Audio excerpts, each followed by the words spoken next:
mi thế nào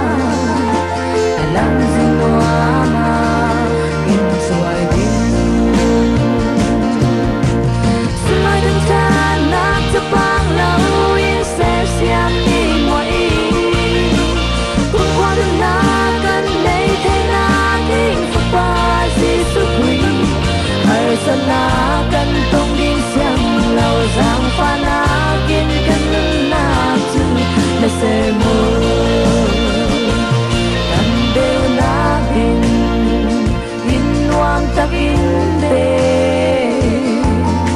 cần tu sami ui love đừng qua nâng na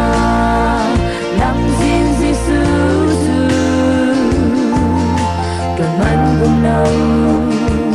cần sang xin lỗi thằng cha nát cho bang nào yên sẽ xem đi mọi cũng quan na cần này thế na thiên phật ba Giêsu Christ hay sân na cần tông yên giang lâu giang pha na kiên cần na chi để xem hay sân na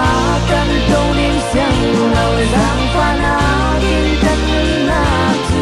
bất qua xin lỗi con trai na tôi tin na mà qua mình sẽ xin lỗi thằng cha na của Parobina mà cùng qua mình sẽ xin lỗi thằng cha na của Parobina mà